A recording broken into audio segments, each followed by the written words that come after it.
Hello, how are you all doing? Let's start with the information about what's happening in the world. Thank you very much for joining us. Let's get into today's details, as we have a special segment that's related. It's about the things that have been happening in recent years, but also in the last few days, and even what's happening today. This shows that things could escalate into a bigger conflict sooner than we think. So let's get into the details.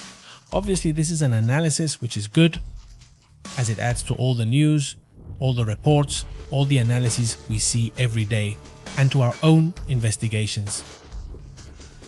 After years here, we really appreciate it. We're grateful to the community that supports us and knows we're here. We're making this effort. And to those who send us a tip, we thank you very much. You can also support us in other ways by liking, sharing, simply by being here, recommending us to others. Let's get into the details. Let's get to the information. You're already here with us. Astrid, it's the weekend. It's May 15th. Huge congratulations to all the people who are teachers, professors, because today is a special day for them, at least here in Mexico. Congratulations. We celebrate, right? Teachers' Day. But there were no classes. There were no classes. For that reason, the teachers let us rest. Let's discuss what's happening globally. Thanks to Novak's dad, Francisco Arce Walter, and everyone joining in. Look, let's get into the details of what's happening in the world. Thank you for joining us in this live stream. Look, today there's a report that I find very interesting because it would show that the risks of a global conflict, well, on another scale, could happen in a more unexpected way. Look, I want to show you a post made by Polymarket. They also share news because they have many sources of information. Yes, exactly. So they base their site on updated information. And today it was revealed that Donald Trump has been speaking.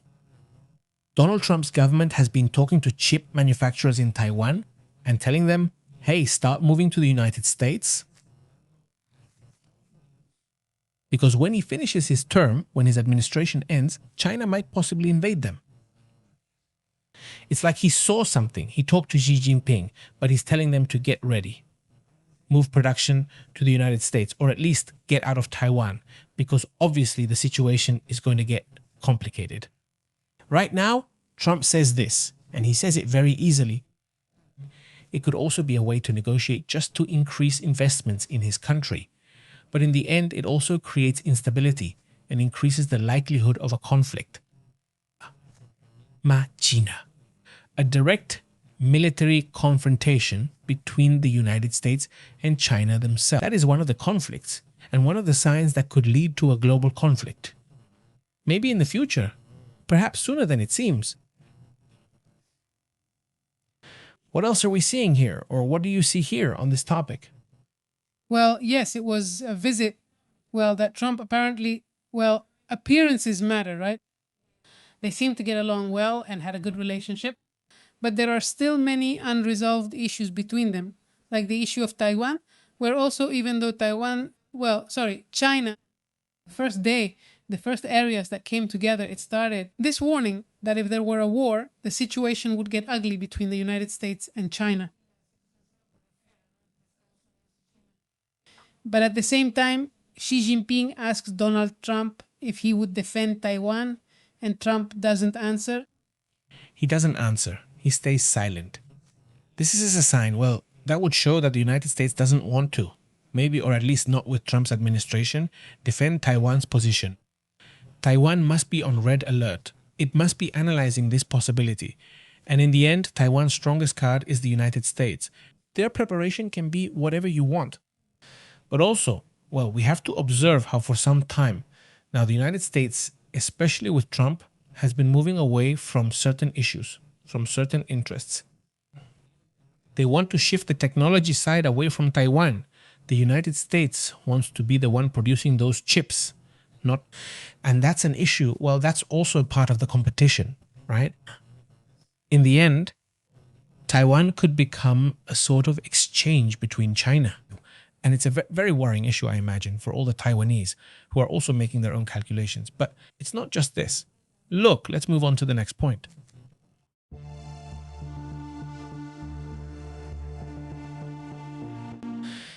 The global landscape has been shaken since 2014. Ukraine has possibly been one of the main reasons to think that a war like the Second or even the First World War could happen. It reminds us of the situation with Poland, doesn't it? The situation that happened at the time with Austria and with the invasion that was taking place in all those countries starting from Germany. Also in the First World War, everything that happened in these conflict dynamics, in which in the end, Europe was always involved. These two wars, the First and Second World Wars and the Third World War. Maybe it will also begin in Europe. We have to remember that in 2014, the invasion of Crimea took place and tensions started to rise from there. A fragmentation began to occur that, even today, we are just starting to understand what happened in 2014. And many people don't understand that fragmentation. What you see is what it is. Movies in series. But most people aren't interested in the topic. They're busy with their own things, and I completely understand that. Until the problem is knocking at their door, it probably, especially in the Hispanic world, and especially in Latin America, where we have been distant or quite distant from the two world wars. I mean, yes, there have been, let's say, yes, it has influenced some things. Obviously, here in Mexico, industrialization happened during World War II, and there were other effects. But it wasn't experienced in every area, and maybe it was experienced personally by alguien de Inglaterra. For example, unlike in France or Germany or the countries involved in this conflict, here it's seen as something historical, something people study. Y simplemente pues ahí termina. But this time, the world is so connected that the effect could be a bit stronger. Russia, Ukraine, China, Taiwan, the Middle East, these are many of the signs we can see as, let's say, breaking points. But the one in Ukraine is really interesting. Vladimir Putin, who is moving fast, who needs, because of his age, to carry out his plans. In other words, he has his own plans, his own ideas. He doesn't have, at least not visibly, like Kim Jong-un, who has his daughter and is positioning her as his successor. His father and grandfather were the ones who ruled. But in this case, well, it's Vladimir Putin who doesn't have a successor, and whatever he does is what he'll take with him in life. So many people think that this paranoia he's had lately, this fear of not even having military personnel positioned with armored vehicles, and they said this, right? It's not that he doesn't have armored vehicles for the parade, it's that he's afraid those armored vehicles might attack him. I mean, there's been a paranoia for a few months now, and it's gotten worse. By the way, it could also be a mental condition, right? So many years of conflict because of everything he's been dealing with. In the end, there's that famous, the syndrome people in power get, which could also be part of the problem. The point is that for Vladimir Putin, specifically for him, but also for the Russians, the issue of Crimea and the issue of Ukraine. These are red lines that apparently they won't let anyone cross. And they haven't cared about getting more than 1.5 million people caught in the middle, right?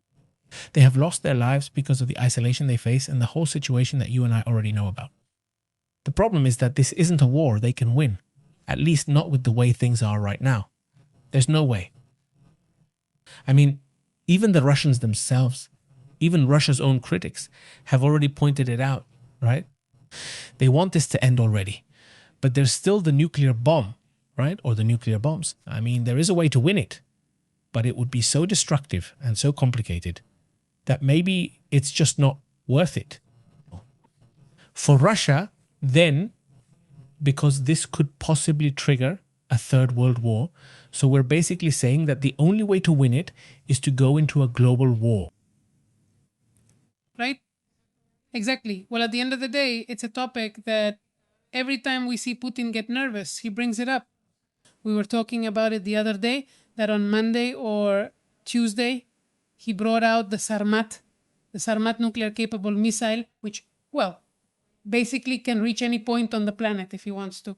And he claimed that it would become operational this year. This year, I mean, also known as Satan, right? Here in Europe, I think that's where they gave it that name, right? And, well, there's the NATO factor. There's a surprise. What has happened with Ukraine too, right? The resilience of that country. And how quickly they've evolved in terms of weaponry. Logically, in terms of communication. de estrategia militar. I mean, come on, it's also become an issue that's now part of their culture, or let's say part of the culture going forward, right?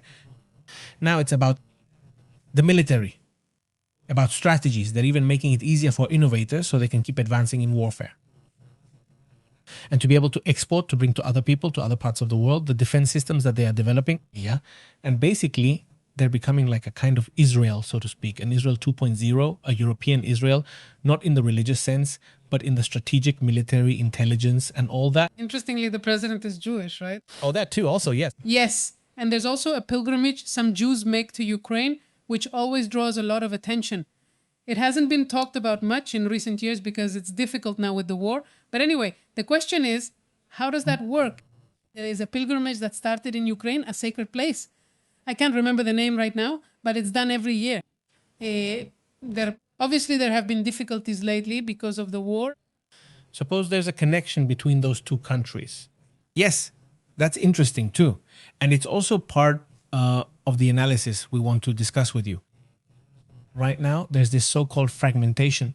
And in that fragmentation, there are also the countries that have decided at some point, well, to turn their backs on Russia, or to turn their backs on the United States, or to turn their backs on Europe as well. I mean, for years, Hungary turned its back on Europe and NATO until just recently when, Viktor Orban changed that. If it weren't for that, Hungary would still be turning its back on Europe and the United States. Just like we also see how Turkey was very ambiguous, even close to Vladimir Putin. Suddenly, it turned toward Ukraine and saw something there.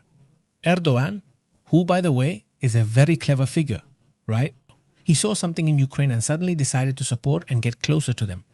Even some of his relatives already have business with Ukraine. So let's say suddenly, that stance was no longer so ambiguous, but simply, well, he turned toward Ukraine, a country that is key for NATO, and key not only because of its geographic position, but let's not just go by the image. I mean, it's also key because of how it is. Have the Turks built an army? I mean, Turkey? Well, they've already spent many years focused on that. Not only do they have their own weapons, their own technologies, but they also operate American planes, European planes, and well, it's also considered one of the strongest armies in the world. So at the same time, Turkey, well, has a huge problem with whom? With Netanyahu and with Israel. That's another issue that was going on.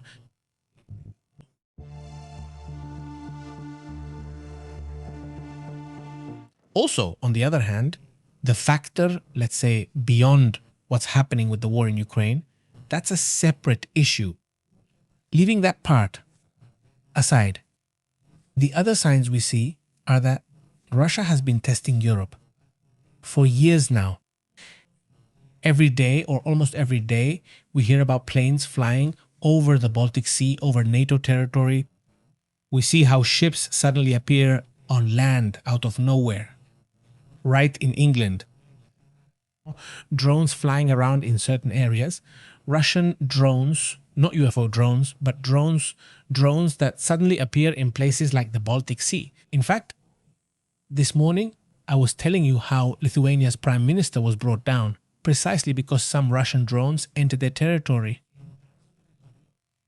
And she has been seen as, well, a weak politician, right?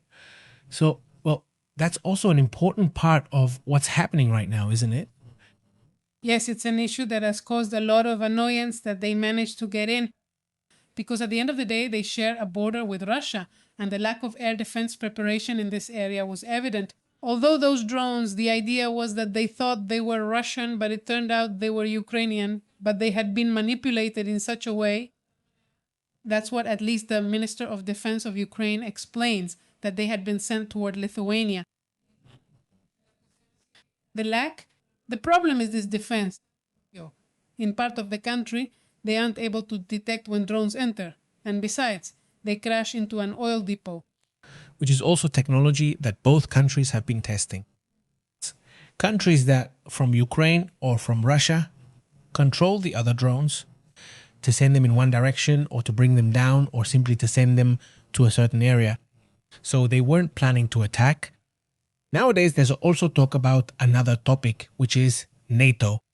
NATO started to grow, and even though Russia's idea was to control it, NATO has grown.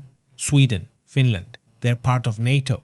Yesterday, Boris Pistorius, the Minister of Defense of Germany, said that Ukraine has to be part of NATO. I mean, he was impressed when he saw how the groundwork for how things are being handled is already being laid. And all of this and how they're handling it, he said, Rotan. Well, for him, it's valuable to have the Ukrainians on his side. And sooner or later, Ukraine has to be part of NATO. An issue, another one of the red lines that could lead us to a global conflict, right? It's the red lines. All the red lines are right now, at least the most important ones, the ones that 4 years ago were. It was impossible to think that they would be crossed in such a dramatic way. Sando? I mean, at that time, it seemed like, well, okay, there might be a conflict. Some red lines were crossed, but now the ultimate red lines are about to be crossed or are being crossed. For example, the case of Taiwan, which we already talked about, the war with Iran, which was also an issue. They say, well, if it's going to happen, maybe someday, well, it's literally happening. We are at a moment where there is an open conflict, even though there is a ceasefire. It's a conflict that remains open between, well, Iran and Israel. Let's move on to the next point.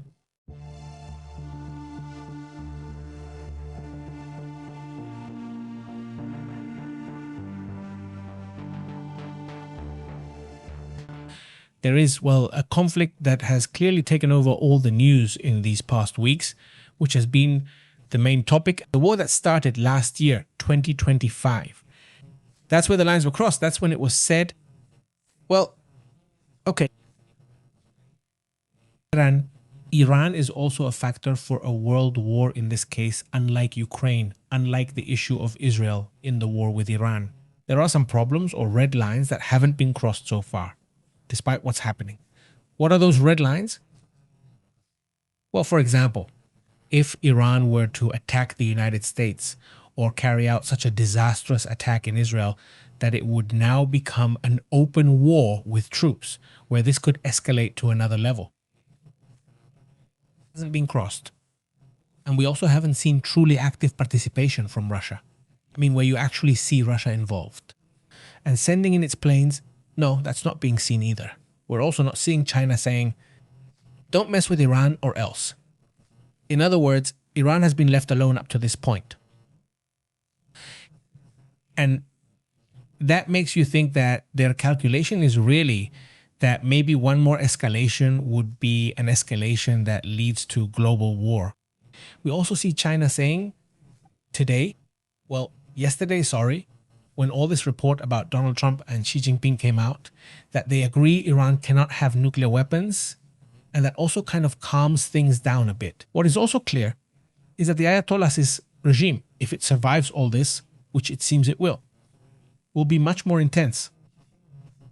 And another thing that stands out is the division within this bloc, if we can even call it a bloc, because there are divisions, just like Pepe mentioned earlier, between China, Iran, and Russia. Even though they seem like a bloc, they are not 100% comfortable with or trusting of each other.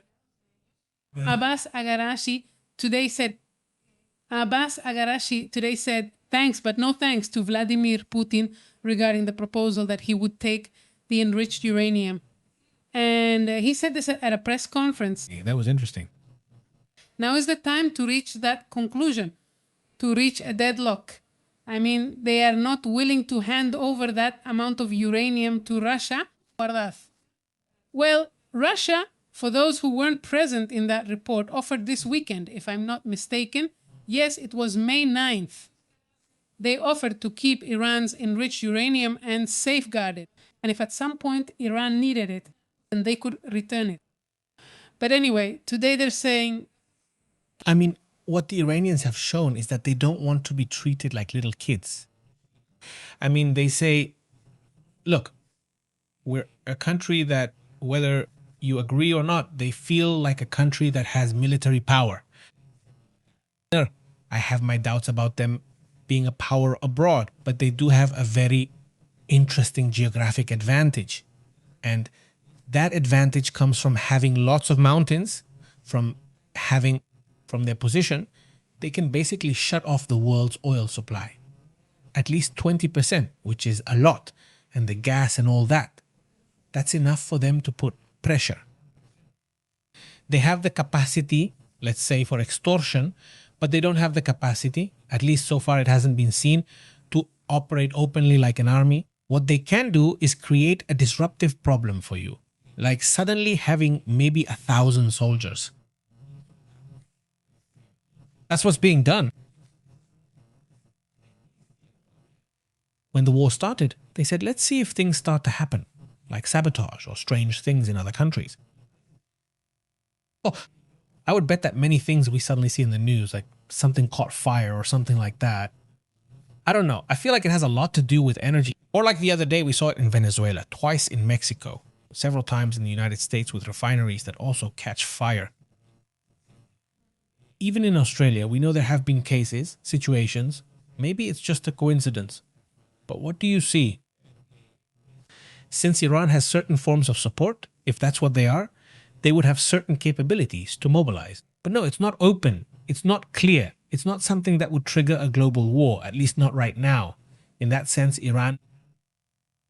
In the future, I do see it as a country that could cause a global problem and could trigger a war. That could turn into a world war. But up until now, we don't see that, even to the point that the United Arab Emirates would dare to fire. It did surprise me because it seemed like it wasn't going to happen. It seemed like that had already been ruled out, right? And suddenly, the United Arab Emirates starts firing. And not only that, well, not them, but then Israel kind of played their hand by saying, hey, we're already there. They're already connected and have visited the Emirates. The United Arab Emirates, so much so that even the Emirates said it wasn't true, which obviously it was, but they prefer to deny it because they're afraid of a strong attack from Iran. Have you noticed that Iran hasn't done anything? And during all that time, nothing truly massive. I mean, when it started to escalate, you'd say, hey, it seems like they never run out of missiles or drones. Suddenly, the attacks have been very subtle. Suddenly, you see a bunch of boats. They fired at a civilian ship. Things like that. They took a ship from the United Arab Emirates. So things like that are happening, but not at the level they started with. So maybe, just maybe, the calculation that Mossad made and the IDF, which was that they had to go after the entire regime, maybe that calculation isn't so wrong.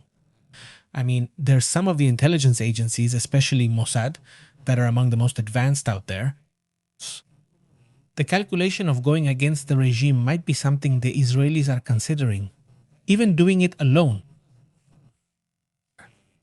I've already seen several analyses suggesting it's a possibility. I don't think it's easy, but it could happen. And there's another situation we're experiencing. And even though right now I see it as unlikely, like a war just around the corner, speaking of global issues, let's look at what's happening in Asia.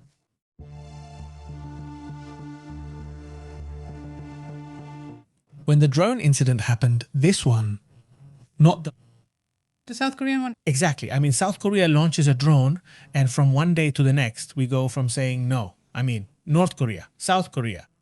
Crazy North Korea. South Korea and North Korea. Okay, they don't get along. They have nuclear weapons. I don't think so. But, I mean, things are set up enough to keep it from happening. Like, what they want is deterrence, so they won't be attacked, but without taking it to that level. At least right now, you don't see the level of aggressiveness that maybe Iran has, constantly attacking through proxy wars. No, you don't see that side. They don't have proxy wars. They don't need them because in the end, well, they have their little bombs or their big bombs or whatever.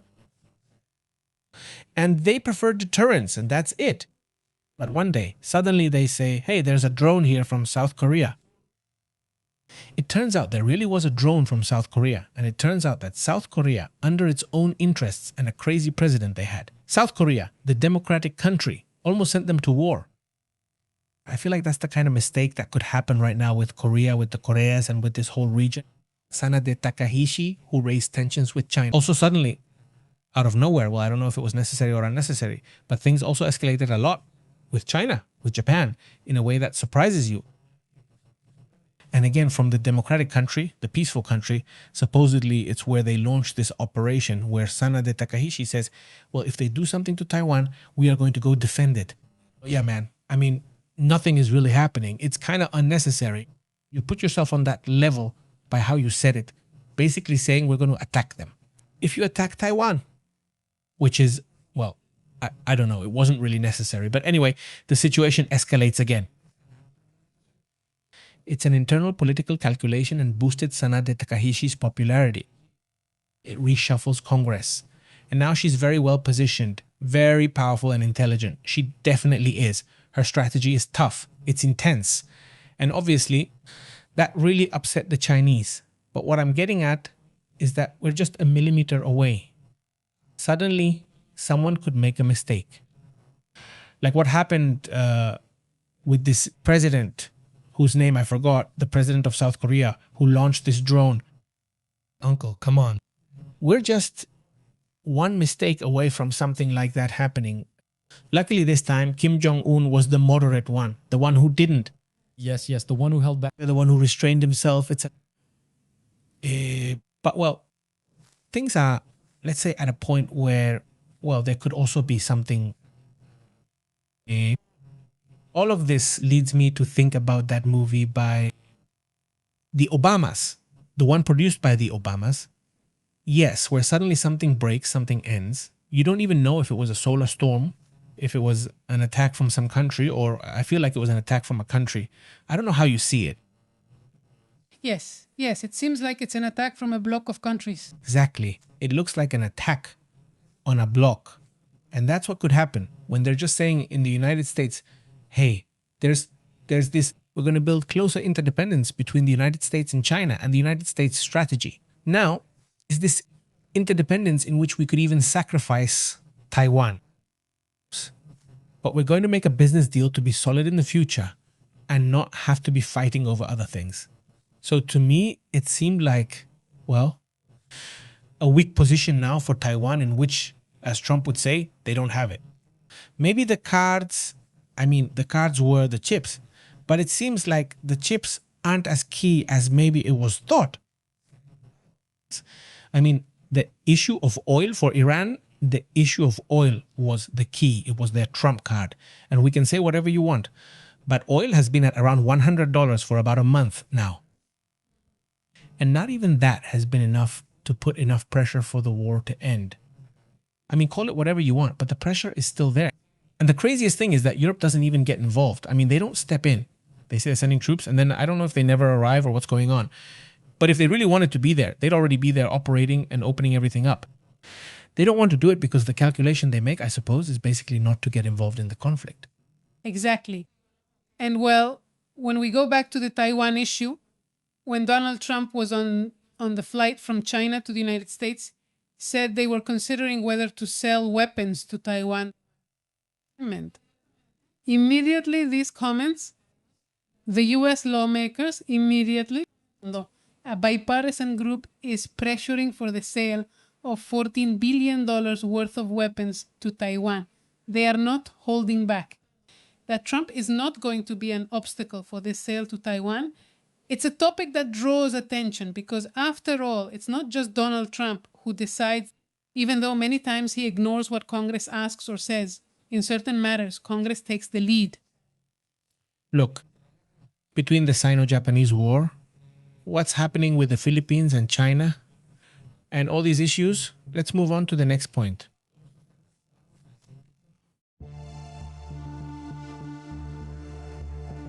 Today it happened. I think it was today that we talked about it, or maybe last night. Suddenly in Russia, basically what they're saying is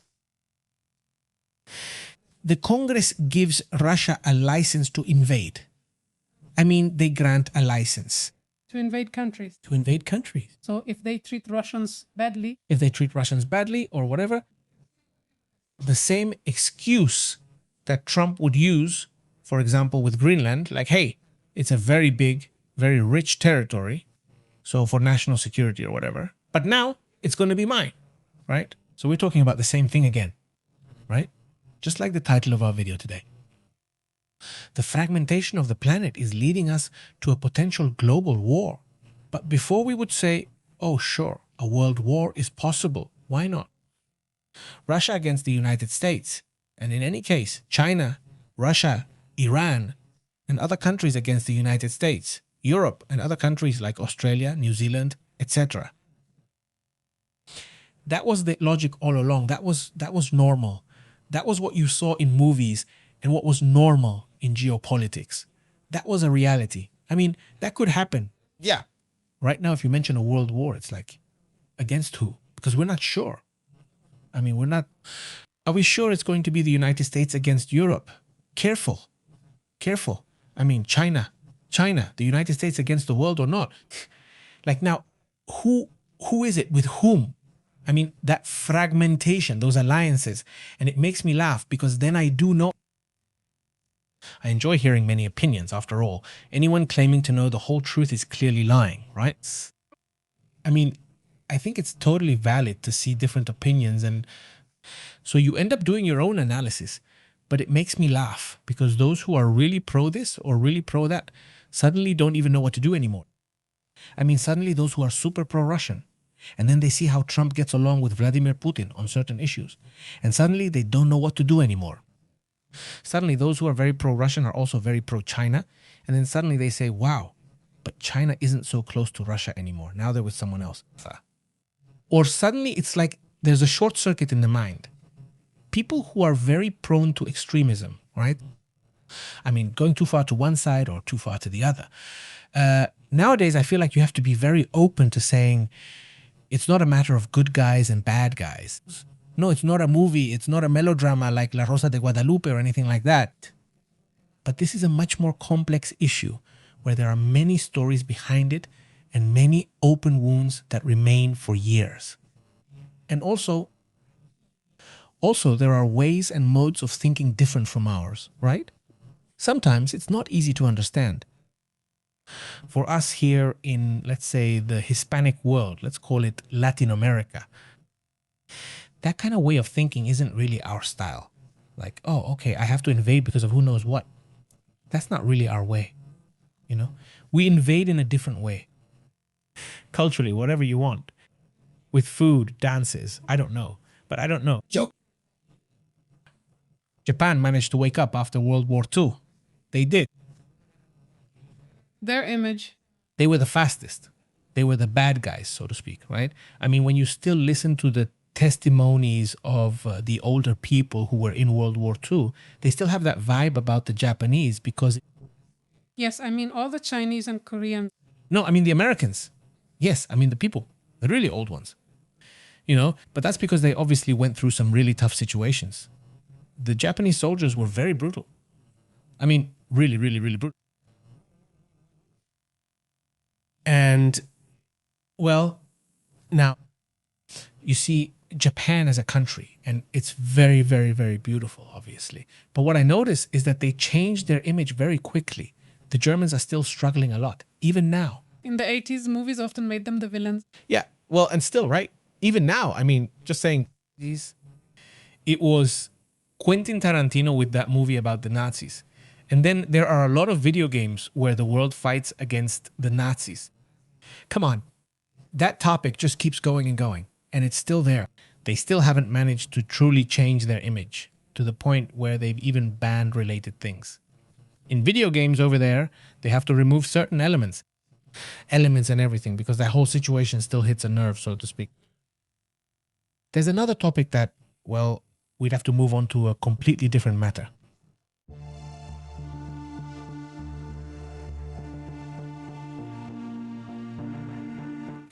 Now, to wrap up this situation, within all of this that we're experiencing, there's an era of international populism where figures like Trump emerge and even figures like Sanae Takaichi appear. Figures like this one, the one from South Korea, Vladimir Putin himself, Lukashenko, are part of the old guard, but they're still in power. I mean Trump. I mean, how old is he? He's around 80, 79, 79. Putin is about the same age. I mean, it's a powerful generation.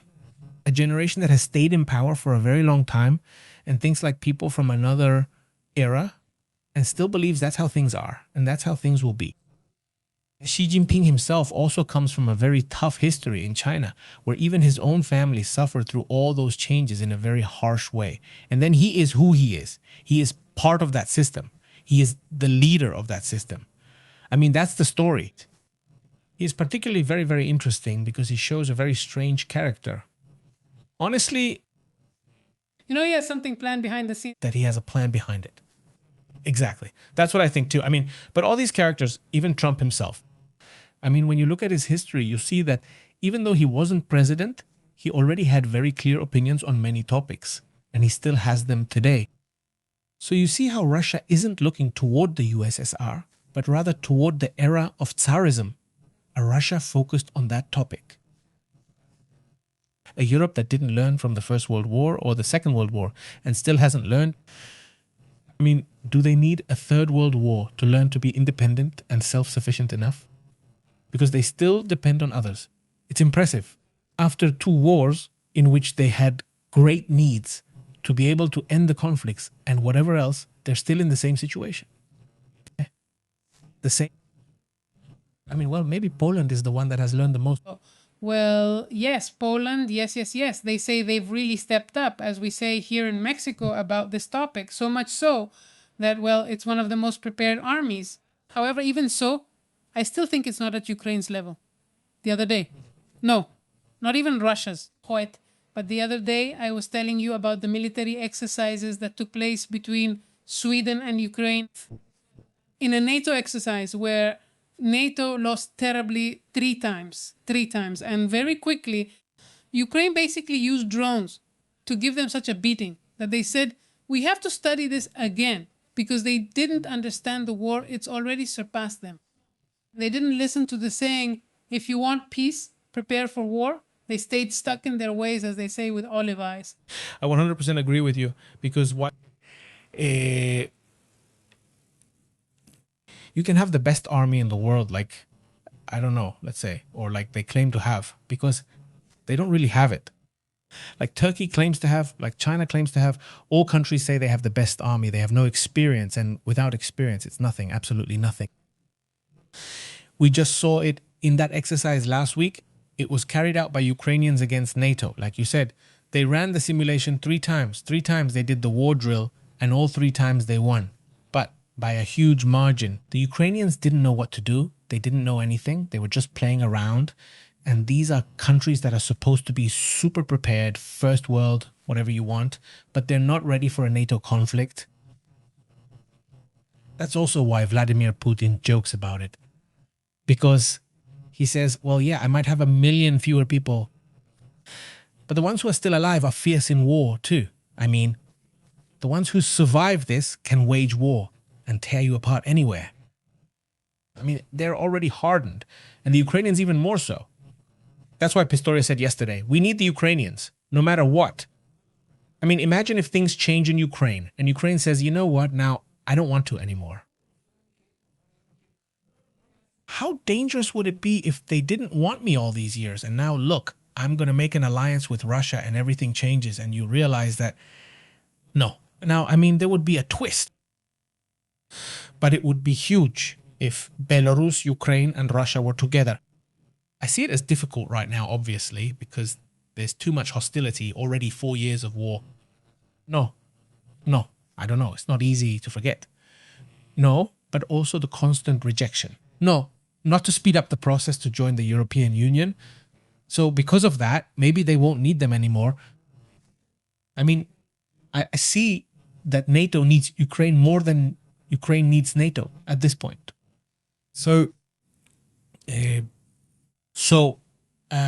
Well, I feel in any case, for example, that Turkey has an army. They constantly get involved in conflicts with the Kurds, basically to fight. And it's with them that they basically get battle experience. I mean, it sounds very strange, kind of normal, not politically incorrect.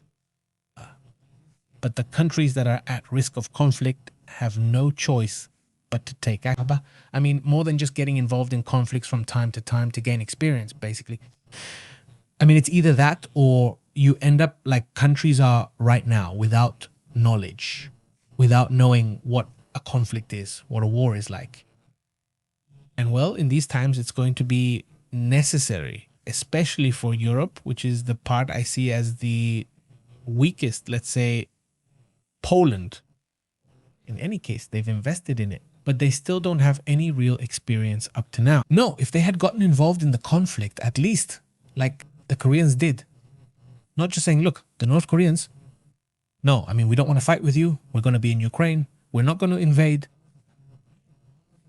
We're not invading you, but we'll be in Ukraine supporting them as requested. In fact, he wasn't even asking for that. He was just asking, just protect my airspace. I mean, I'm giving you permission to protect my airspace so that nothing flies because it's my space. I can decide over my airspace. Don't let anything fly there. No missiles, nothing. And Russia would have had no choice but to stay on the ground, fighting a very long war that wouldn't have given them any results. And actually, I mean, even with the airspace open, it hasn't really worked out for them.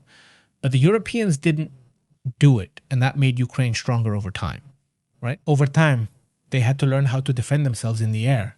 And it's still a problem. They just had a building brought down. I mean, the system isn't 100% perfect, but let's say they've developed a lot in that area. Let's move on to other important points. Thanks.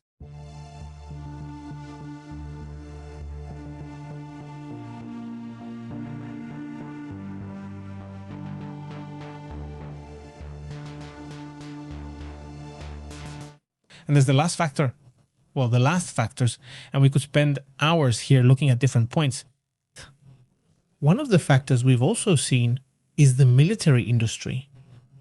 If you have an increasingly stronger military industry and your economy depends on that industry, then obviously you need conflicts. And here I remember that many people have told us for years, the United States puts a lot of money into the military and needs to be at war. It can't just stay like that. Creating not just the Pentagon and a very large force if it's not going to be used. So they suddenly have to go renew and they have to move. So it also sounds really bad, but unfortunately it's a reality that also happens. And China is in that process, just like Russia is too. And in fact, it's moving very fast in production. China is also making a really big move. Exactly. It's an investigation that shows China has accelerated missile production at an unprecedented rate. Besides, I mean, it's not just an increase. Well, yes, it's high, but they're talking about something unprecedented. And also, when we're talking about China's numbers, we're talking about the kind of numbers you'd see from a small country. And the most interesting thing about this transformation is that it has also included civilian companies in military matters. That is, companies that they used to just make fiber optics. And now they're making parts for missiles, some component that's necessary. And they say this isn't for Taiwan because they're not missiles. After all, Taiwan is relatively close. This is to attack the famous island of Guam. This island is a base for the United States. And I think sometimes the United Kingdom uses it too, but mainly it's for the United States. It's a key island that the United States has there, which would basically be their base. In that case, I mean, it would be the base of operations in the event of a war between Taiwan and China. They're making a missile called the DF-26, nicknamed Guam Express, which has been designed, well, as its name says, Guam Express. It has been specifically designed to reach Guam, which is the distant point, but in the end, with these missiles, they would achieve it. And well, the strategy, according to analysts, is to prevent the United States from being able to try to get involved in the war in Asia. In other words, so to speak, it's about being able to control Guam. Because if you control Guam, you no longer have an operational base close to Asia. Yes, it makes it very difficult for the United States to be able to defend Taiwan. And also we have to remember that, well, China is not actively participating in the wars, but it is doing research, it is studying, yes, but paying close attention to all the moves the United States has made regarding Iran. So much so that if they say this is dangerous, it's not just that, but the way they've started to investigate all the mistakes, all the successes of the United States, all the, for example, the importance of the drones and other cheap weapons like these for the purpose of affecting the other side, as well as the importance of air defense against these drones. Well, this is something that they've learned very well, both by watching Ukraine and above all by watching the United States. Well, let's go to the main reason, and I think the most unexpected one of everything we've discussed for why a world war could happen. Let's go into detail.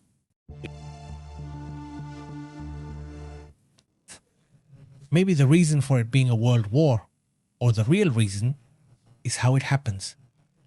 Without expecting it, because everyone imagines one country invading another overnight, just like that, or for no reason at all.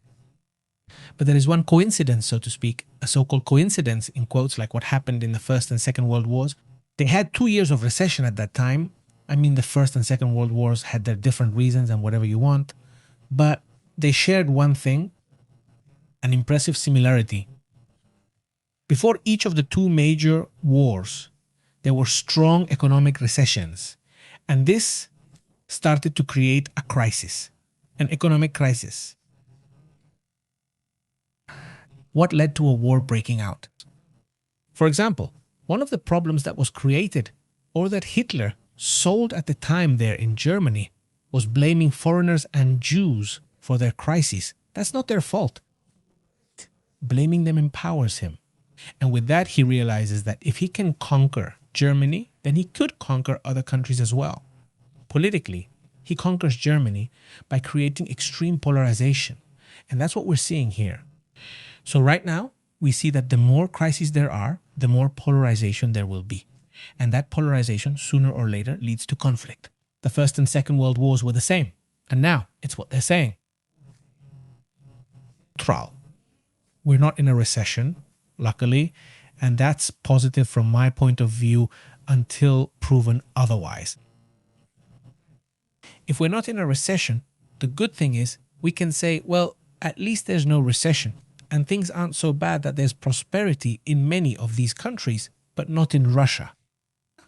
So maybe the calculation the United States is making is to say, well, let's do business instead of going to war. Instead of saying, let's make love and not war. It's better to do business than go to war.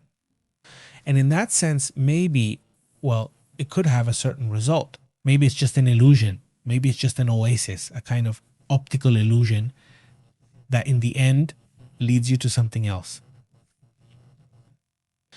But at least that's what Trump is doing. Trump is focusing on business.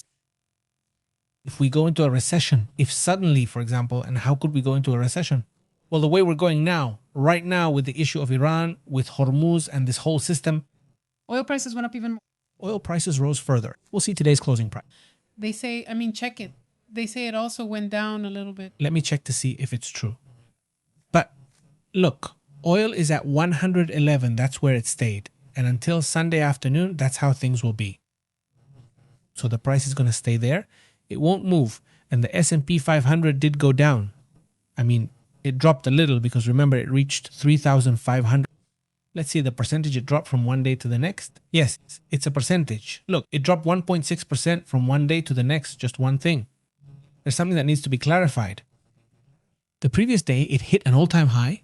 And whenever there's an all-time high, obviously, there's a drop the next day or in the following days. Why? Because possibly people, imagine it gets up to that point, but there are people who have had S&P 500 shares for 10 years or more. And if I sell right now, how much higher is it really going to go? Well, that much. At least that's what they believe in the short term. So, hey, look, it's better to just sell the shares. So then people start selling, or certain investors don't sell. There are investors who say, I don't care what the price is. I'm going to sell in 10 years. There are people who do it that way and say, in 10 years, I'm going to sell. And they do their analysis. You can do analysis of how things will be in 10 years based only on the charts without caring about anything else, just relying on the charts. And many times they get it right. In this case, well, what they do is something else. They sell based on price targets. So they say, when it reaches 7,500, I sell, right? So it reached 7,500, logically. Many times they are exact numbers like 7,000, 7,500, 7,800, 7,000. I mean that it closes at an exact number. It's very normal. For example, there's surely one. There are a lot of sell orders when it reaches 10,000, for example, which is a very, very nice number. Just to say, it's not that they're waiting for it to reach 10,000, but rather that if it does reach 10,000, then the sale is made, right? But maybe they're thinking about getting out in 5 or 10 years, or maybe it's this factor of it reaching 10,000, or maybe it's the factor of 10 years passing. And then I'll have to take my profits, so to speak. So in this case, well, 3,400 is $100 less than yesterday's value of the S&P 500 and the NASDAQ. It's pretty much the same. I mean, nothing. It's been going up. It's been going up for several days now. They're not hitting all-time highs, but they've bounced back from their declines. Look, here it is. How could it not recover if Nvidia and the tech companies were over there in China? I mean, Apple was there, Nvidia was there, Tesla was there. All of these days were really good. That's why you see, look at the visit to China. This is the visit to China. I mean, obviously, they saw it as a very good thing, because just imagine, they say we're going to be able to sell to China. We're going to be able to open up the market over there. So they saw that as very positive, clearly. At least that's how I see it. Let's move on to other matters.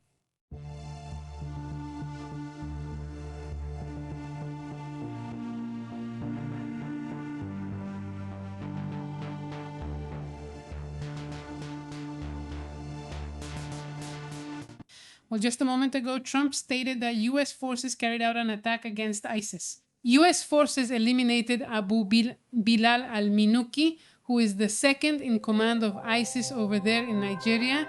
He announced this on Truth Social. He says, "Tonight, under my orders, the brave U.S. forces and the armed forces of Nigeria flawlessly executed a meticulously planned and complex mission to remove the most aggressive terrorists from the battlefield." So this person, Abu Bilal al-Minuki, identified as the second in command of ISIS. Remember that ISIS has been gaining strength in Africa, but well, today he has been eliminated. He says he thought he could hide in Africa, but he didn't know that we had sources keeping us informed about what they were doing. Well, it was a surprise attack in Nigeria, which is obvious. Now, if we start talking about factors for a conflict, well, that's exactly another one, right? I mean, something disruptive suddenly happening, like a terrorist attack or things like that, just like what happened on 9/11. I mean, suddenly, well, yeah, maybe they're apparently very marginalized there in Africa or in some other parts of the world. But suddenly, these people show up and tear things apart somewhere that causes you a big problem, right? The intelligence agencies have to be fully alert and watching everything to prevent this, right? But well, that's something that could happen sooner or later. Let's move on to other topics. Let's go to this other important matter as well.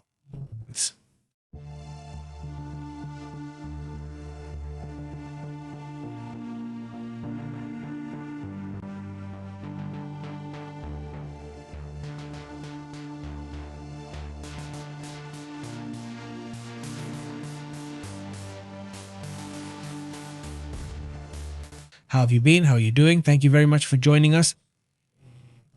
Let's go to the comments. It's not the weekend. It's Friday, Teacher's Day, right? That's also true.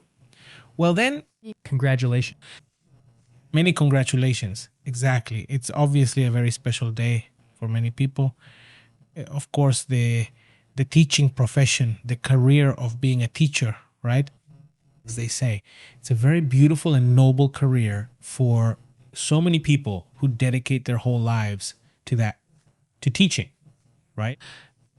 That's something very, very, very respectable. And hopefully teachers could have better conditions to live well, right?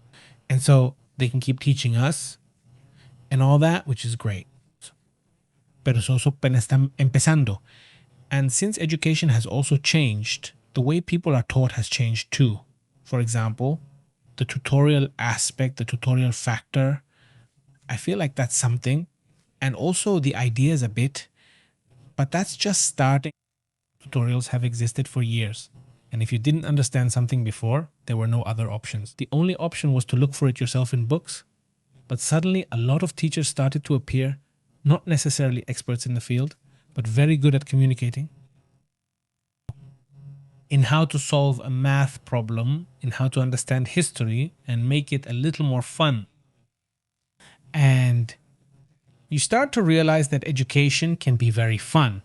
It can be very, very simple. Suddenly, maybe you didn't understand calculus from your teacher's explanation, who might be impatient. Maybe he doesn't have the teaching method that works best for you, but maybe you learn it with a YouTube tutorial, right?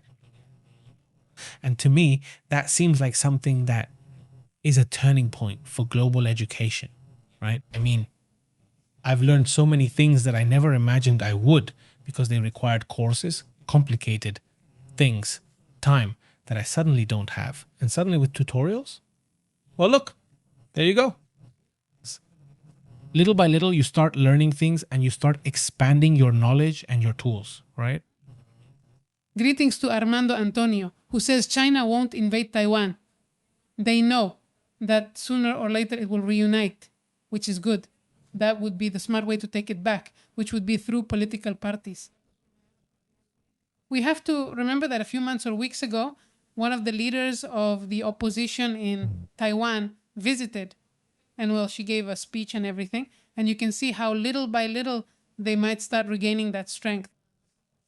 Greetings to him, Frank Games, and just the mash. How have you been? I heard that poor Xi Jinping will take Taiwan economically without resorting to military action. It could happen. He also says that we are already in World War III. He has said it several times. He has said that, yes, he has said it. Many have said that World War III started in 2014.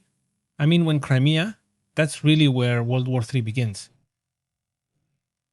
I don't see it that way either. But there is a global hybrid war. That's true. I mean, for many years now. Well, no, at least it's not like in the other wars. And that's also always been thought that this war, I mean, if World War III happens, it's going to be a very different World War III, very, very different from the previous one. One with more robotics, with more drones, but also with so many interests from all sides, business and everything. Suddenly it won't be possible to sustain the war like the classic trench warfare and all that. It would have to be a very different kind of war. Now, a war of deterrence could also be an option, right? Because there are more and more powerful and bigger weapons each time. And so many things, there will be surprises. I mean, how many strange, surprising weapons do the United States, China, Russia have, weapons that are already psychotronic, weapons on another level, right?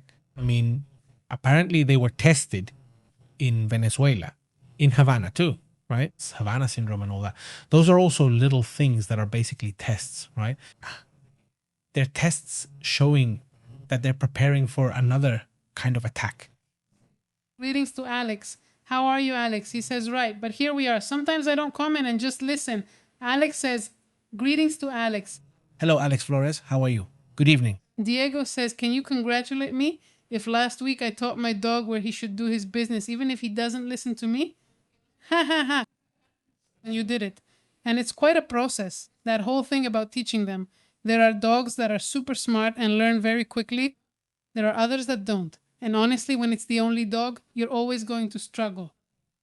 If it's the only dog and it's a puppy, how much you struggle. But if you have an older one, it's easier. They learn by watching. They watch each other and think, if he goes outside, I'll go too. And they avoid getting scolded. They don't hit him. This old man. And if you know if he's around us, greetings to Vic Sega. How are you, Vic? And greetings to Bresica as well. How are you, Bresica? No, like almost always with a prize. Yes. No. Eso el periódico. Yes, it's kind of one of our... The Cuban says, he says, a competition was held last month to find out who the best NATO drone operators are. And Ukraine was invited. Ukraine won both times. Luego? Well, yes. They also use video games to, let's say, speed up their reaction time. They use Grand Theft Auto V to improve their skills. Obviously, that's not the only thing. There are many things outside the field really to practice. But yes, they are definitely among the best right now. For reaction time, he said. Alex. Hello, Captain Pepe, Ms. Astrid. I'm doing very well. Thank you. Have a good night, comrades. Good night, and thank you for your notes. Thank you very much. Thank you very much. Greetings. Vic says, did you know that the Rayaditas won and they're going for the championship this weekend against America? Wow, that's great, says Vic. Greetings, Vic. Greetings. You didn't know about the soccer thing, me? I'm like totally disconnected from it. You know, I'm actually studying. I haven't told you, I'm studying soccer. Yeah, I'm studying, I mean, to understand the World Cup a bit because I'm really disconnected. So, well, first I went to my first source, which is my brother. Ya me dijo, "No, you're not the only one. A lot of people are out of touch with who's playing on the national team right now.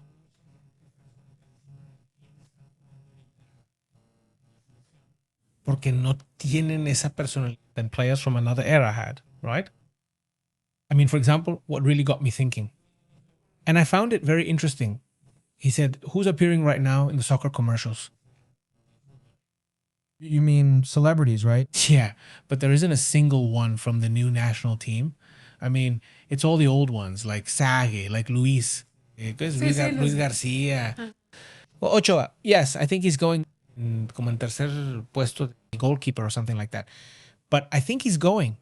But besides Ochoa, maybe there's another one out there. All the others are former national team players, the ones who appear in the commercials. And it was always like they became more popular and appeared in all the commercials. They already had photos in the archives and would just use them saying, look, it's the image of this or that. And honestly, when I see the players, when I see the people on the national team, I don't know a single one of them. I mean, you could pass one of them off as some poor guy on the street and I still wouldn't know who he is. Absolutely nothing. No. Well, just the coach. That's the only one. But other than that, I won't, no, what's it called? I won't, recognize any of those. No, well, there's no point telling you. You don't know it. See, tell me the name. No. And then, if we're gonna, how do you say, like, let's see, the World Cup, honestly, I won't have the pleasure. If not, you barely know anything about them, right? I've been looking for videos. There are a couple of videos I found, like talking about the list, but not talking about who they are. It would be great if someone made a video. Oh, this guy, I'm not sure where he's from. His soccer style is like this and that. I don't know. Buy the Panini cards. That's it. Cheers. Jalala Circular, which says war destroys nations but enriches the industries of powerful countries. While families die and millions are displaced, others gain power, resources, and billions. When human suffering is the best, when it becomes a business and all of humanity loses, it says. Best wishes, family. Have a great weekend. Cheers. How have you been, Jalala? Hi, Mickey. How have you been? He says. Yes, we're just barely hanging in there with the team. He says. Yes, they're already selling the World Cup album at OXXO. That's crazy. It's just around the corner. So I tell Pepe, that's crazy. Just so you know. Just behind, she says, how many teams have they blown out? That's it. Do you think so? Because as far as I know, they've only mentioned 12. Who are the others? I don't know. But anyway, the thing is that it's already on sale. There already was. It can't be. I'm telling you, only 2 are selected. No, if you think... you don't believe me. It's obvious you don't believe me. He says. In fact, they're painting the whole city purple. Even the potholes are purple now. Because what's up with them painting everything purple? For 2026. But why? Did you hear what I said? Yes. It's just that it's worldwide. It's not just The purple thing. What is it? They're painting everything purple. I don't know why, because purple... Where's the purple? I haven't seen any purple here. Let's see. Not here. I don't think so. It's probably in Mexico City. In Mexico City? Yeah, I was checking. Yeah, there were some reports, but I haven't really looked into it. I don't know. They're painting everything purple and people are really upset because honestly, it looks terrible. Really, really awful. Purple is just really hard to use well. Yeah, to begin with, it shouldn't be used. For example, I saw some criticism because they put it on a bridge and you can't do that for visibility reasons for driving. You just can't do that. So, well, the idiots will have to change the light. The paint. But they painted it purple. I'm not sure what color the government is. They were running late. Right? They were running late because they were running late. Purple. Give me the Panini hardcover album with 100 packs. Well, it's almost $3,000. Okay, well, all right. Yes, I've seen people do that. I remember once at the Oxos. I'm not sure if they were the Panini ones or others. Someone remind me. But I remember it was during the last World Cup. I saw a kid who came in with a bunch of money. I mean, he had saved up to buy the darn album with everything in it. And besides, they buy the cards that come out because for sure a good part of them end up being duplicates. Greetings to Martin saying that in Latin America, there hasn't been a major war except for Ecuador and Peru, but more people have died from organized crime, drug trafficking, political disappearances, revolutions, and similar issues. For us, those are the wars or revolutions or organized crimes. Unfortunately, that's how things turn out. I mean, we can't say that we're peaceful here and there's no violence. No, there is violence. And unfortunately, it's among ourselves, right? I mean, It's this bad. If you go into Oxxo or Farmacias Guadalajara, they sell the album and Coca-Cola has it too. They have their own, I imagine. I once collected the stickers, but only because I got them by chance.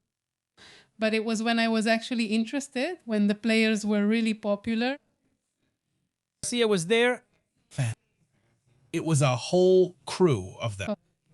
To begin with, there was the goalkeeper, Campos, the best of all. Seeing the Pepsi commercial, did you feel really proud? Yes, I remember it was like the international Pepsi commercial. Yes, the international Pepsi commercial. Yes, yes. No, it's a time that I don't see coming back. I mean, but I say the same thing in other areas. Do you watch basketball? And I'm not saying there aren't some really good ones right now, but no se compara with the whole Michael Jordan era and that time full of stars. I mean, wherever you looked, there was Larry Bird, Pippen, all of them. What's his name? The big guy, Shaquille O'Neal, Rodman. I mean, you knew them. It was like you knew what was up with them. And they had really interesting characteristics too. But messing around. Era. The thing is, and that's a big deal.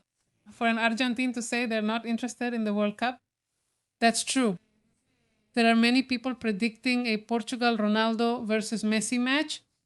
Yes, I've heard a lot that Portugal is basically the one. Argentina. Portugal, France, and Spain are the four favorites. And supposedly Portugal is the one that wins. But those are the four favorites. And it's possible that in the first rounds, imagine if in the first rounds all four get eliminated. That's when the World Cup gets interesting. No, I don't want the Argentinians eliminated, but just imagine it. It would be like, wow, who the heck is going to win? Hey, no, just imagine if Iran wins. No, but just imagine like if things got so crazy that everything worked out for them and suddenly you have Iran in the final, I don't know, like Iran versus the United States.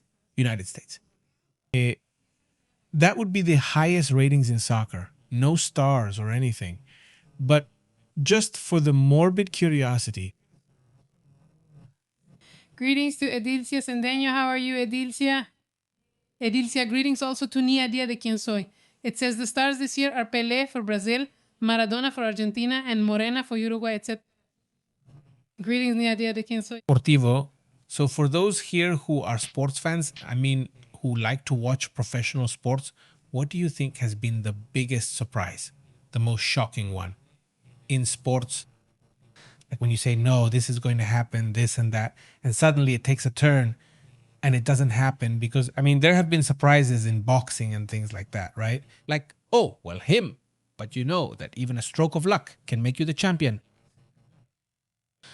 But having luck in something like that, like basketball or soccer or whatever, is really hard. There are almost never any surprises, right? I mean, surprises are minimal. It's like, oh, well, if it wasn't Argentina, it was Portugal. You know, I mean, it's the same thing. They're all soccer powerhouses. It's not a surprise. A surprise would be if someone who doesn't seem likely actually won, right? I mean, if suddenly someone said, you're rooting for Iceland to win. Do you know who was a surprise? For me, at least. Was it Serbia?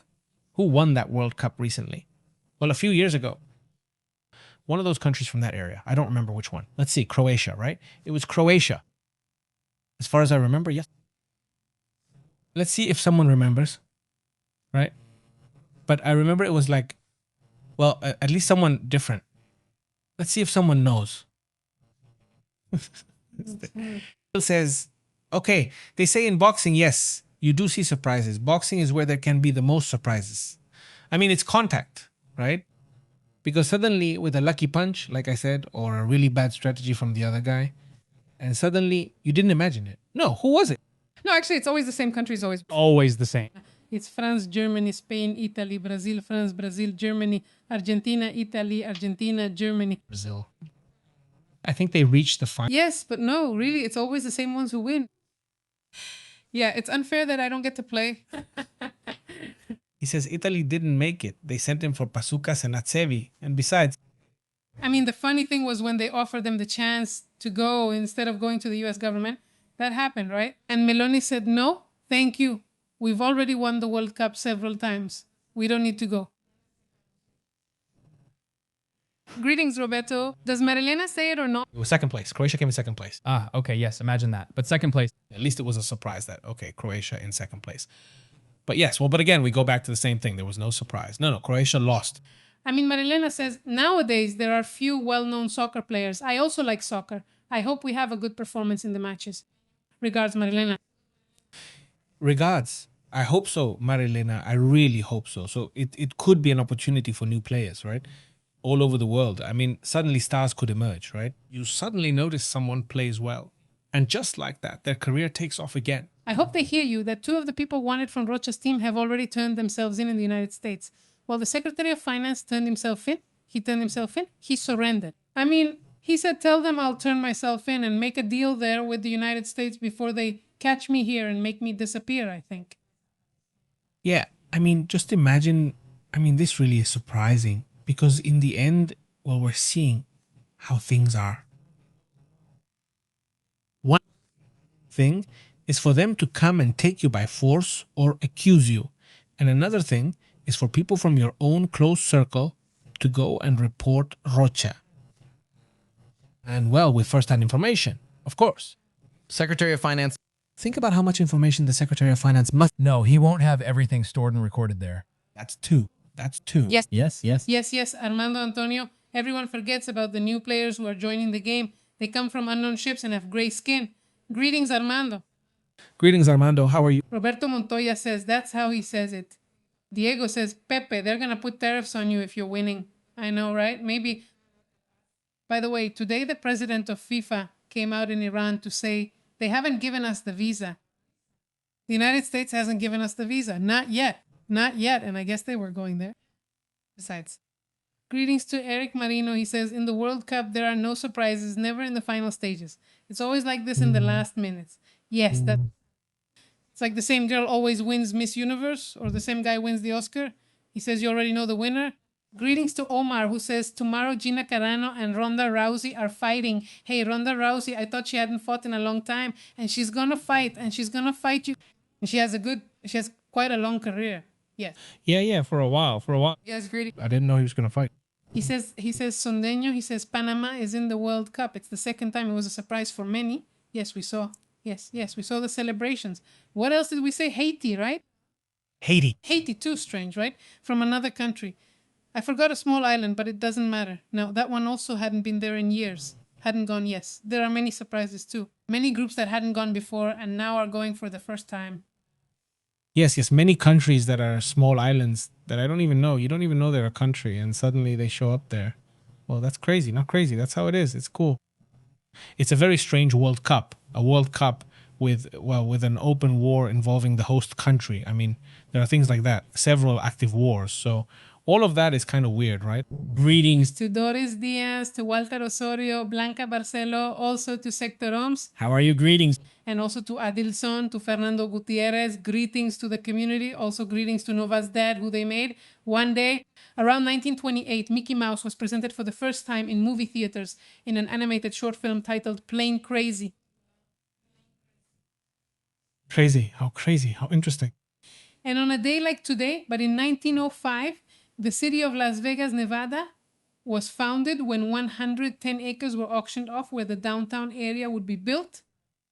And well, later on, Las Vegas was built by the mob. Yes, I mean, it grows and prospers with these organized crime groups. And then, well, it basically became a tourist center, right? Yes. Greetings to Hellboy. How are you, Hellboy DF? Greetings also to Martin Gutierrez. Greetings. The other day I saw an interview with Mike Tyson. And I didn't know he lives in Las Vegas, right? He says he loves it. That he loves it because he says he can go out whenever he wants. Let's go. Yeah, there will always be something. Whenever I want, I don't know, to go for a walk around, exercise, whatever. There will always be a lot of people walking around like it's daytime. So, yeah, he says that's why he likes it, right? And like that, he says that's where he's going to die. I mean, he says he loves that city. That's where he belongs. And that's it. I mean, that's where he is or that's where he'll be. Yeah, look how interesting.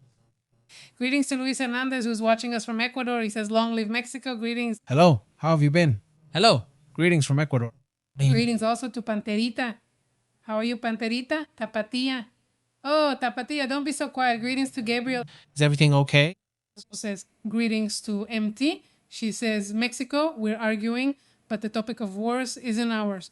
We're pacifists, says MT. Greetings. Greetings. Empty. Tito says, hey, but for Ebola, there is a TX or X protocol. Well, it's just that Ebola is very unlikely to spread beyond the outbreak point. I mean, the place where the outbreak happens, because people don't make it. I mean, it progresses too quickly. They die. Yes. Yes, how many so far? How many? 65 already. Yes. Unfortunately, it hits so hard that, well, the person dies, but on the other hand, what allows it to grow is that they die so quickly. And it spreads. It doesn't spread. So up until now, that's always been very controlled.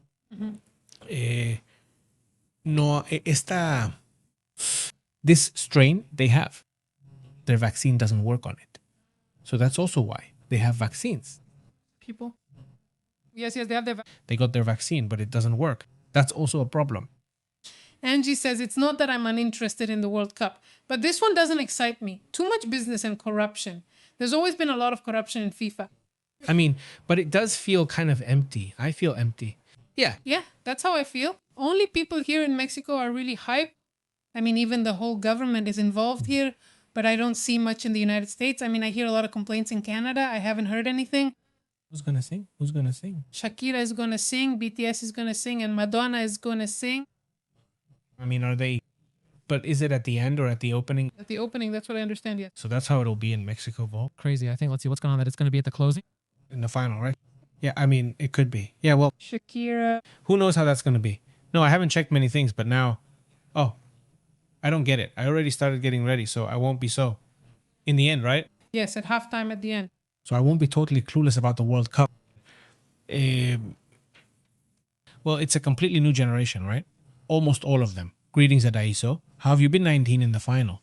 Yes, exactly, in the final. They started in the final, right? I think they started in the final. He says, Eric, how have you been? They mentioned the new countries in... Let's see. See, they say the new countries in the world are due to the expansion to 30. Ah, also, yes, exactly, more countries. Now they accept more countries. Maybe, let's see if any of them do it. Maybe there will be a little surprise. But honestly, it's difficult because it's a group and a team. So they're all at a certain level. It's tough for another country to match a complete team, which is why I think a surprise is nearly impossible. Unlike a fighter against another fighter where you say, well, there could be surprises because the punch didn't land right or because the other person wasn't feeling well that day. And with that, that can be enough for an upset. But here, well, if someone isn't feeling well, sure, but you have another person of the same level or almost the same level to replace them. So you always have a very high level team. So it's incredible. It says, did you know the United States will cancel your B1, B2, or B6 visa if you arrive with an empty suitcase and fill it with over 10 identical products to sell? Yes. If you travel to the United States to buy and resell products in your suitcase, you'll be fined and lose your visa. You can't go there to buy and resell. I told Pepe about this yesterday. A lot of people go, because there are many people who come to the border here in Mexico and go to the United States every day, for example. I've seen it. I followed a girl on Facebook who goes to Ross every day, which is a store. Yes, she sells shoes, bags, and so on, things like that, clothes. And every day, a lot of people who don't have a visa ask her to buy things for them. So she buys for them and then sells it to them. I mean, the business is kind of funny, right? Because you buy so someone else can sell. Because Ross always has sales. That's the thing about Ross. So you can't do that anymore. You can't cross with 20 bags anymore. They're going to say, hey, who's buying 20 bags? And they'll take away your visa because you're misusing it. You're using your tourist visa. I guess if it's 20 identical bags, but if they're different, they can't say anything to you. It's just too many. No, I can't say anything to you because, well, there are people who will buy them. I'm not sure. Some people actually buy 20 bags and sometimes even 3 or 5 of the same kind. I don't think so. You can't do it that way. But the main point is it's what they want, as I understand. That you buy another visa. Get a better visa, a business one, right? Because yes, honestly, that's how it should be done. That would be it, right? That should be the answer. Yes, Yes. that's the protocol. Nobody did it like that, right? That's true too. Here's what Zarate says. Zero excitement about the World Cup, says Zarate. Yeah, and no propaganda. Shakira is boring now. There seem to be no artist left, and the song is really bad. The one I like is Portugal's. It's good though. I haven't heard it. I haven't heard it, but they played it here with Los Angeles Azules. And Belinda. Yes. I haven't listened yet, but I'm a big fan of both Belinda and Angeles Azules. But what a horrible song. Well, I haven't been able to listen to it even once because every time I try to listen to it, I mean, Try to listen to Portugal's. they're good, but the song feels forced. I don't know who composed it or anything, but no way. Daiso says it's the first time a halftime show is mentioned and the final is in New York, says Daiso. In New York. Oh, I thought it was in Seattle. Not sure why I thought that. Omar says the warning should play. They're from Monterrey, those girls. No, not all of them have the level of recognition to play there. They're the girls' 3 sisters. Haven't you seen them? Oh, okay. It says that news about the visa cancellation. If you bring more than 2 suitcases full and if they're for selling in your country, they cancel your visa. Yes. I mean, with 2 suitcases. Suitcases. Greetings to Victoria from Guadalajara. I caught you live today. Hello, Victoria. In New Jersey area. Okay. Sí, sí. Hi, Victoria. How are you? Let's go. Let's go, guys. Remember that we're on WhatsApp, that we're on Telegram, and we send you notifications about the live streams and the latest videos. And we're also on Facebook, X, and Instagram. Thanks. Hugs to everyone. Take care. Have an excellent weekend. Tomorrow we'll talk about movies and series after the news. If you want to stay a little longer with others, that's great. Heads up to friends living in this area. We're seeing that everything is in the red. It's all storms on Monday. Next Monday will be stormy, with some storms starting Sunday and even beginning now. But that image is the forecast for Monday, which is the most intense moment for storms. And it stretches all the way from Canada, all the way to Mexico. Yes. From the north, from Canada, all the way down to Oaxaca. Basically, there are thunderstorms with hail in some areas up in the United States, even tornadoes across northern and northeastern Mexico. So it's going to be intense. We will keep you informed, Father Nova. A big shout out to Armando. Thank you so much to the whole community and much love to all of you. Huge congratulations to all the teachers on their day. Have a great day and thanks for joining us. See you tomorrow. We interrupt your regular programming. Thank you for tuning in. This is PP. Live. The truth is intense. Extraordinary is real. Pure. Here we analyze it. Global perspective. Don't miss out. Tune into the channel. And Vivo controlling the signal. Pepe and Astrid telling it like it is. Raw journalism. There's respect here. Turn on alerts. Don't lose track. Until next time. Yes, sir. We're taking attendance.